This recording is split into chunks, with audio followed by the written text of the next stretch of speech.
안녕하세요. 이상희TV의 이상희 교수입니다.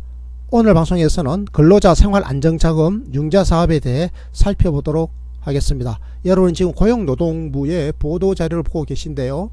근로복지공단에서는 특수고용직 노동자 그리고 영세 자영업자 등 근로취약계층의 생계 지원을 강화하기 위해서 12월 8일부터 생활안정자금 융자 대상을 확대한다고 밝혔습니다.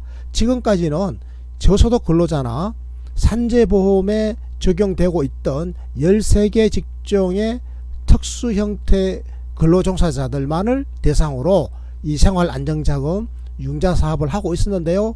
이번에 이 범위를 크게 확대했다 이런 말씀을 드립니다. 12월 8일부터 한시적으로 연말까지 이 융자 대상을 확대했다라고 하는 건데요. 여러분들께서도 이게 해당되시면 융자를 신청하실 수 있다라는 거죠.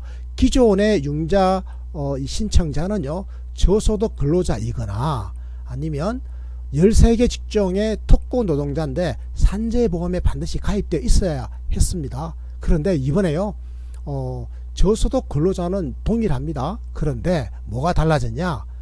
이 특고 노동자, 특수형태 근로종사자 중에서 산재보험 가입 여부와 무관하게 이제는 13개 직종이 아니라 모든 종류의 특고 노동자들은 바로 근로자 생활안정자금 융자사업의 대상자가 된다고 하는 겁니다. 여기에 산재보험에 가입한 1인 사업주 있죠. 영세 사업자, 그 중에서 산재보험에 가입하신 분들은 융자 신청의 대상자가 될 수 있다. 이렇게 제가 말씀을 드리겠습니다. 자, 그렇다면 근로자 생활안정자금 융자사업이라고 하는 게 도대체 뭐냐? 이것은요, 결혼자금이나 의료비 이런 그 생활의 필수 자금 있죠. 또 체불임금으로 인해 가지고 생계가 어려워졌을 경우도 있을 수 있잖아요. 이런 경우에 돈이 필요합니다. 이때 저리로 융자를 해주는 이런 제도입니다. 그러니까 근로자들에게는 굉장히 소중한 생활안정자금 융자사업이다 이렇게 볼 수 있겠죠.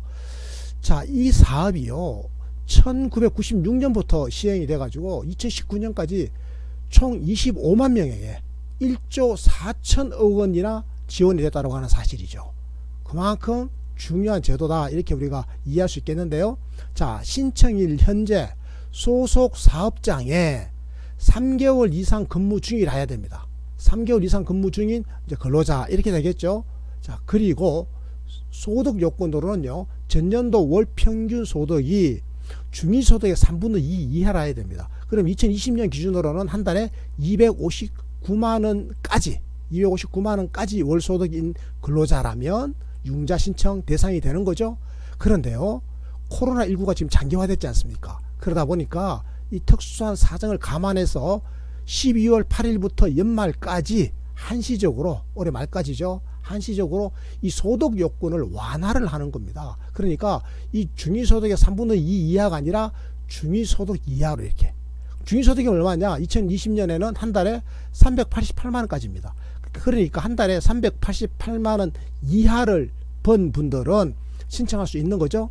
그런데요, 이 특수형태 근로종사자, 특고 노동자들은 이 소득액 이것마저도 상관이 없습니다. 특고 노동자들은 누구나 모두가 신청할 수 있다 이렇게 제가 말씀을 드리겠습니다.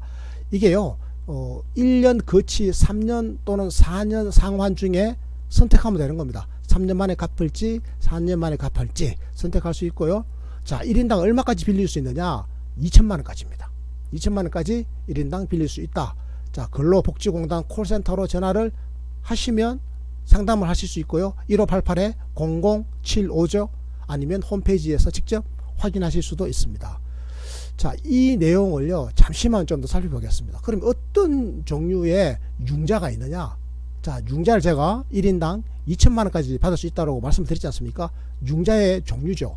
의료비가 1,000만 원, 부모 요양비 1,000만 원까지, 장례비 1,000만 원까지, 혼례비, 자녀 학자금, 임금이 감소했다. 전년 대비 30% 이상 감소하면 이 감소한 그 생계비 지원, 그 다음에 소액 생계비 200만 원까지, 임금이 체불됐다. 그래서 생계비 지원이 필요하다. 1,000만 원까지.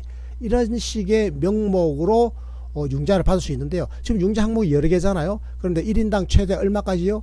2천만 원 한도까지 융자를 받을 수 있지 않았습니까? 근데 보니까 뭐 대부분 다 뭐 1,000만 원 이하로 됐죠. 그렇습니다. 이럴 때는요, 두 종류 이상을 받으면 되는 거죠.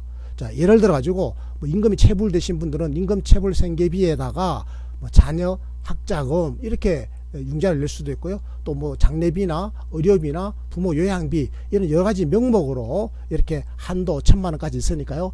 합해서 1인당 2천만 원까지입니다. 2천만 원까지 융자를 하실 수 있다. 자, 이렇게 보니까 과거 연도에 어떤 항목으로 어떤 종목으로 가장 많이 융자가 됐는지 지원 실적을 종목별로 볼 수가 있겠죠. 보니까 이 홀레비가 제일 많았네요. 홀레비가 41.6%였네요. 2019년의 경우에는. 그 다음에 많았던 것이 자녀 학자금입니다. 홀레비 학자금으로 많이 이제 융자를 받아가셨고요. 그 다음에 또 의료비로도 많이 받아가셨고, 또 임금이 체불되셔가지고 생계비 마련하니라고 또 많이 받아가셨고, 자, 이런 상황이었다라고 하는 거 여러분 충분히 이해를 하셨죠? 그러니까 12월 8일부터 연말까지는 대상자가 대폭 확대된다고 하는 말씀을 제가 다시 한번 드렸습니다. 1인당 최대 2천만 원까지인데요. 그런데 이게요, 이자율이 1.5%입니다. 연리 1.5%니까요. 굉장히 낮은 금리로 빌릴 수 있는 거죠. 그래서 굉장히 이제 좋은 제도입니다. 우리 특히 요즘 특수고용 노동자들이 굉장히 많아지지 않습니까? 특히 코로나19 장기화에 따라 가지고 올해 말까지 소득 요건을 획기적으로 완화한다. 한 달에 388만 원까지면 신청할 수 있다. 그리고 특수형태 근로자들에게는 이 소득액마저도 상관없이 누구나 신청할 수 있다. 이 사실을 제가 다시 한번 확인해 드립니다. 여러분 고맙습니다. 오늘 방송 여기서 마치겠습니다.